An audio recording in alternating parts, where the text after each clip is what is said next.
For over 3,000 years, the rise and fall of empires has followed a pattern so consistent that historians often say nations don't collapse because of sudden shocks, but because they slowly walk down the same path. Rome walked it. Spain walked it. Britain walked it. And today, many economists argue that the United States is dangerously far along the same trajectory. This story is not about predicting the future, but about recognizing patterns that have repeated again and again. When you place the timelines of Rome, Spain, Britain, the Dutch Republic, and the United States side by side, the similarities become impossible to ignore. History teaches us that empires begin with discipline, production, and unity. They rise through hard work, innovation, and strong institutions. But as they become wealthy, they change. Spending grows. Debt grows. Inequality grows. Military commitments multiply. Productivity declines. And eventually, the costs of global power exceed the benefits. This cycle, documented by historians like Paul Kennedy and economists like Ray Dalio, is the same one we see repeated across centuries. Rome took nearly 400 years to fall. The Spanish Empire collapsed over about 2 centuries. The British Empire declined across roughly 75 years. The United States, many argue, is already entering the later stages far faster. Rome's decline is the first major data point in this pattern. At its peak around 150 CE, Rome controlled about 65 million people, nearly 1/5 of the world's population at the time. For centuries, Rome funded its military through taxes and conquered wealth. But by the 3rd and 4th centuries, military spending consumed almost half of Rome's total budget. The empire was spending more money defending its borders than producing new wealth. When revenues couldn't keep up, Rome began debasing its currency. Silver content in the Roman denarius fell from 90% to less than 5% over 200 years. Inflation soared. Historical records show that grain in Egypt increased in price 50-fold between the 200s and 300s. As real wages collapsed and public trust eroded, Rome's economy fractured. Internal division, political corruption, and unsustainable military commitments finished what inflation had already started. Rome did not fall from a single attack. It fell from decades of financial decay. Spain is the next example of the Empire Endgame. In the 1500s and 1600s, Spain became the richest nation in Europe thanks to silver from its colonies. Between 1500 and 1650, Spain extracted more than 180 tons of gold and 16,000 tons of silver from the Americas. At one point, silver from Peru and Mexico made up over 25% of the world's silver supply. But instead of using this wealth to build domestic productivity, Spain imported luxury goods, funded wars, and paid interest on massive debts. Between 1550 and 1650, Spain defaulted on its national debt 6 times. Inflation skyrocketed across Europe because Spain flooded the market with silver. Historians estimate that prices rose 6-fold during the 16th century. Spanish manufacturing collapsed because imported goods were cheaper. Meanwhile, military spending reached unsustainable levels, with Spain financing wars in the Netherlands, Italy, and against the Ottoman Empire. By the 1700s, Spain was no longer the dominant world power. Wealth arrived too easily, and it left just as easily. Britain followed similar patterns, but on a larger, global scale. At the empire's height around 1913, the British controlled 23% of the world's population and 24% of the planet's land. The British pound was the world's reserve currency, just like the US dollar is today. But global dominance came with a price. Before World War I, Britain's national debt was about 29% of GDP. After the war, it soared to 135% of GDP. Then came World War II, pushing debt to a record 259% of GDP. Military obligations stretched across India, Africa, the Middle East, and Asia. Maintaining the empire consumed more than 40% of Britain's total government spending by the 1940s. The pound lost its reserve currency status gradually, especially after the 1944 Bretton Woods Conference. By 1956, during the Suez Crisis, it became clear the British Empire could no longer enforce its will. The United States and the Soviet Union were the new global powers, and Britain entered permanent decline. Its economy stagnated, its currency weakened, and its global influence collapsed. Now comes the uncomfortable part of the story. The United States. Measured by GDP, military power, technology, and global influence, America is still the most powerful nation in the world. But many indicators suggest it is moving into the same late stages as previous empires. The U.S. is following almost every trend line that marked the decline of earlier superpowers. Federal debt is one of the clearest signals.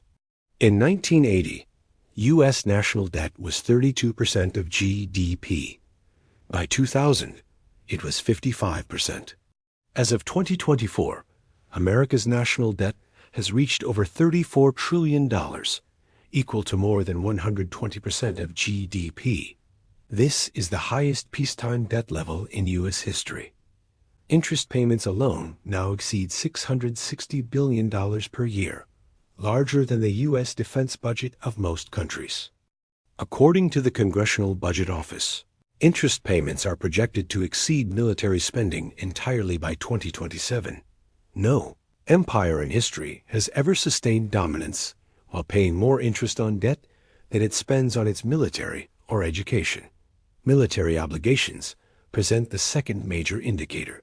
The U.S. operates over 750 military bases in more than 80 countries. This global network costs an estimated $150 billion per year, not including active conflict costs. In terms of total military spending, the United States spends more than the next 10 countries combined, including China, Russia, India, and the UK. Historically, empires in decline tend to overspend on the military as a way to maintain global influence, just as Rome, Spain, and Britain did. Currency status is the third major indicator. The U.S. dollar is still the world's reserve currency, making up about 58% of global foreign exchange reserves. But this number was 72% in 2000. Several nations, including China, Russia, Brazil, and Saudi Arabia, have begun shifting portions of trade away from the dollar. In 2023, BRICS countries began promoting alternative currency systems for oil and trade. While the dollar remains dominant, its share is declining. Every previous empire, Spain, the Netherlands, Britain lost reserve currency status only after decades of slow decline. This decline usually begins long before the general population notices it. Economic inequality is another powerful sign of late-stage empire cycles. In the United States, the top 10% now controls more than 70% of all household wealth. The bottom half of the population controls just 2.5%.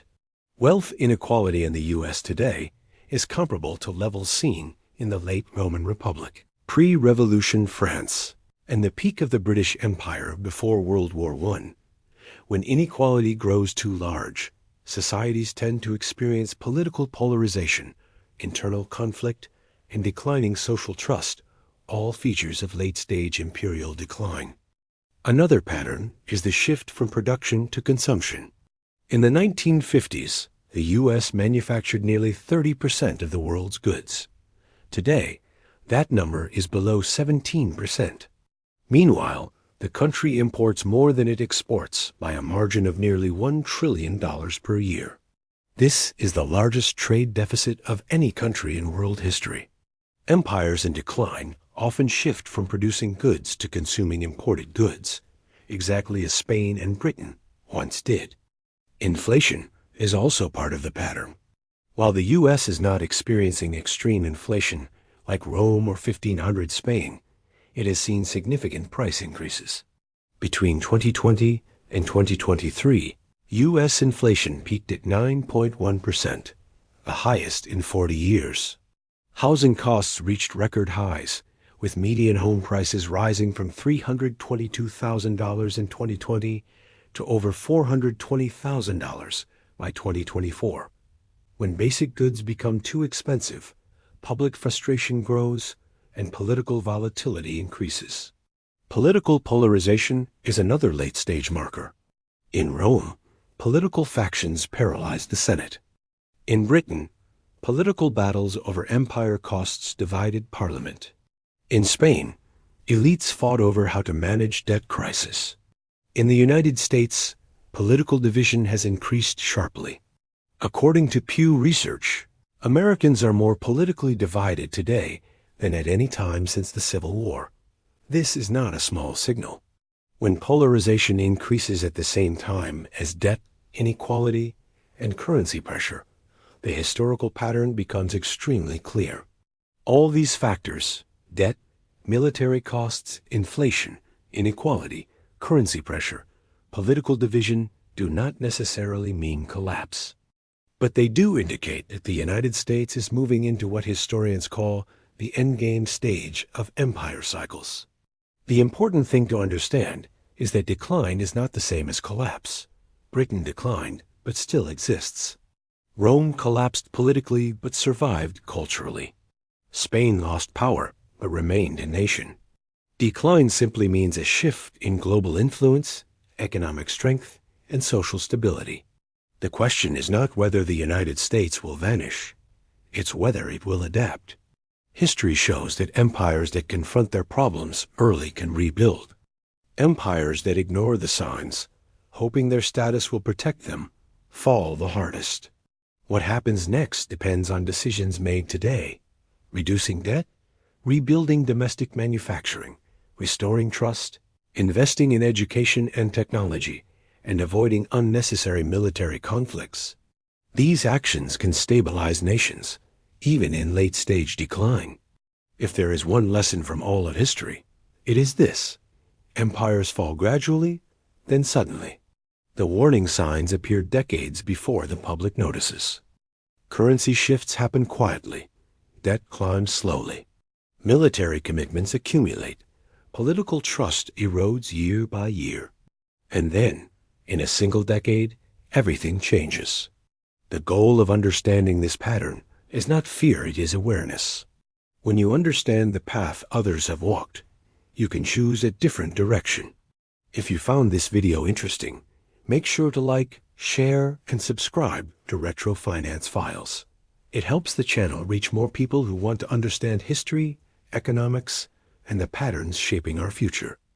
Thank you for watching, and I'll see you in the next episode.